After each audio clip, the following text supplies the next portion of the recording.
আমি এই মুহূর্তে আম্পায়ারের ভূমিকা এবং আমার পাশ দিয়ে বোলিং করে যাচ্ছেন নাহিদ রানা, যিনি 151 কিলোমিটার প্রতি ঘন্টায় বোলিং করেছেন ওয়ানডে ম্যাচে আফগানিস্তানের এগেনস্টে। এবং গতির ক্ষেত্রে নাহিদ রানার একমাত্র প্রতিদ্বন্দ্বী ছিলেন নাহিদ রানা নিজেই। পেস বোলিং কিংবা গতিময় বোলিংটা আসলে পুরোপুরি প্রাকৃতিক একটা ব্যাপার। এক একজন বোলারের বোলিং বায়োমেকানিক্স এক এক রকম, এক একজন বোলার এক একভাবে পেস জেনারেট করে থাকেন এবং এটা আসলে পুরোটাই আল্লাহ প্রদত্ত একটা ব্যাপার। নাহিদ রানার বোলিংয়ে কী কী বায়োমেকানিক্স আছে যেটা তার বোলিংকে অনেক বেশি মাত্রায় গতিময় করতে সাহায্য করে, সেই ব্যাপার নিয়ে আলোচনা করতে চাই।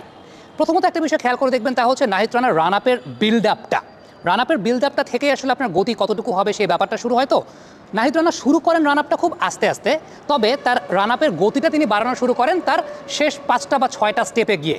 অনেক পেস বোলার আছেন যারা একেবারে শুরু থেকেই একদম ফুল ফোর্সে দৌড়ানো শুরু করেন, তাদের ক্ষেত্রে দেখা যায় তারা একটু কম গতি সম্পন্ন হয়ে থাকেন। বাট নাহিদ রানার স্মুথনেসটা এই জায়গাটাতে যে বিল্ড আপটা আস্তে আস্তে শুরু করেন, দেন পঞ্চম বা ষষ্ঠ লাস্ট স্টেপে গিয়ে তিনি গতিটা বাড়ানো শুরু করেন। দেন আরেকটা খুব উল্লেখযোগ্য ব্যাপার বলবো আমি, সেটা হচ্ছে তার ব্যাকলেগের ল্যান্ডিংটা তো সাইড অন ল্যান্ডিং হচ্ছে, কিন্তু ব্যাকলেগের ল্যান্ডিংয়ের সঙ্গে সঙ্গেই ফ্রন্ট লেগের ল্যান্ডিংটা হয়ে যাচ্ছে। অর্থাৎ ব্যাকলেগের ল্যান্ডিং এবং ফ্রন্ট লেগের ল্যান্ডিংয়ের মাঝে খুব বেশি সময় তিনি ব্যয় করছেন না। তিনি কোনো আপরাইট জাম্প করেন না, তিনি ফরওয়ার্ড জাম্প করেন। সেই সঙ্গে ব্যাকলেগের ল্যান্ডিং এবং ফ্রন্ট লেগের ল্যান্ডিংটা খুব কাছাকাছি সময়, খুব ন্যারো সময়ের মধ্যে হয়। খেয়াল করে দেখবেন যে সময়টাতে তার ব্যাকলেগের টোটা মাটিতে টাচ করা অবস্থায় আছে, ওই সময়টাতেই তার ফ্রন্ট লেগের হিলটা মাটিতে টাচ করা অবস্থায়। সুতরাং এই জায়গাটায় নাহিদ রানা খুব বেশি সময় নেন না মোমেন্টামটা ব্যাকলেগ থেকে ফ্রন্ট লেগে শিফট করতে। এবারে খুব উল্লেখযোগ্য একটা বৈশিষ্ট্যের কথা বলবো, সেটা হচ্ছে ঠিক এই মুহূর্তে আপনারা দেখতে পাচ্ছেন তার গ্যাদারের সময় নন বোলিং আর্ম এবং বোলিং আর্ম দুটোই কিন্তু খুব কাছাকাছি অবস্থায় বিরাজ করছে। অনেক বোলার থাকেন যাদের নন বোলিং আর্ম এবং বোলিং আর্ম দুটো কাছাকাছি অবস্থায় বিরাজ করে না, এদিক ওদিক থাকে, তারা অনেক বেশি মাত্রায় স্ক্যাটার্ড থাকেন, তারা অনেক বেশি মাত্রায় মাসলিং করতে চান। তবে নাহিদ রানার বোলিংয়ের বৈশিষ্ট্যের জায়গাটা হচ্ছে তার নন বোলিং আর্ম এবং বোলিং আর্ম দুটোই খুব কাছাকাছি অবস্থানে বিরাজ করছে। এবং আরেকটা উল্লেখযোগ্য বিষয় হচ্ছে নন বোলিং আর্মটা অনেক উঁচু থেকে নিচের দিকে নামছে।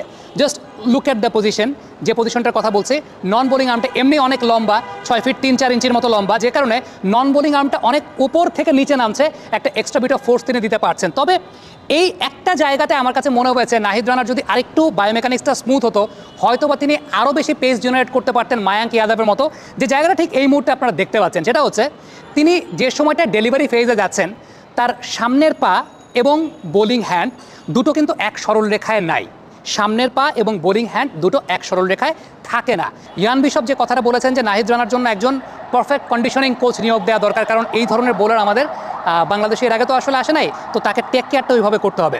আরেকটা জায়গা খুব উল্লেখযোগ্য যেটা আমি বলবো, সেটা হচ্ছে যে সময়টায় তার ব্যাকলেগের ল্যান্ডিং হচ্ছে, ওই পার্টিকুলার মোমেন্টটাতে আপনি যদি আপনার থাইয়ের সাপেক্ষে চিন্তা করেন, সামনের পায়ের যে শিনটা, সেই শিনটা একদম স্ট্রেট সরল রেখা বরাবর আছে। অনেক বোলারের ক্ষেত্রে দেখা যায় শিনটা সামনের দিকে চলে যাচ্ছে, ওই বোনটা সামনের দিকে হয়তো বা একদম স্ট্রেট নাই। তো নাহিদ রানার এই জায়গাটা স্ট্রেট। এবং আরও উল্লেখযোগ্য ব্যাপার হচ্ছে বোলিং যখন করছেন ফ্রন্ট লেগটা ব্রেসড ফ্রন্ট লেগ, ইভেন বলটা যখন হাত থেকে ছেড়ে দিয়েছেন তারপরও একটা দীর্ঘ সময় পর্যন্ত ফ্রন্ট লেগটা ব্রেসড ফ্রন্ট লেগ অবস্থায় আছে, যেটা আমরা অনেক বোলারদেরই দেখি যে ফ্রন্ট লেগটা ব্রেসড অবস্থায় থাকে না। আপনি যদি ইন্ডিয়াতেই চিন্তা করেন, মোহাম্মদ শামি, তার ফ্রন্ট লেগটাও কিন্তু ব্রেস থাকে না, তার ফ্রন্ট লেগটাও ভাঙা অবস্থাতে থাকে।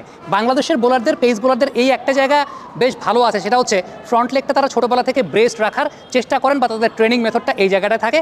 এটা অনেকটা হচ্ছে আপনি যখন যে বর্ষা নিক্ষেপ খেলা চলছে অলিম্পিকে, তখন দেখবেন যে যার ফ্রন্ট লেগটা যত বেশি ব্রেস থাকে তিনি তত বেশি বর্ষা নিক্ষেপে জোর দিতে পারেন। নাহিদ রানার ক্ষেত্রে একে তো লম্বা, দ্বিতীয়ত ফ্রন্ট লেগটা ব্রেসড রাখেন, হাত থেকে ছাড়ার পর ফ্রন্ট লেগ ব্রেস থাকে।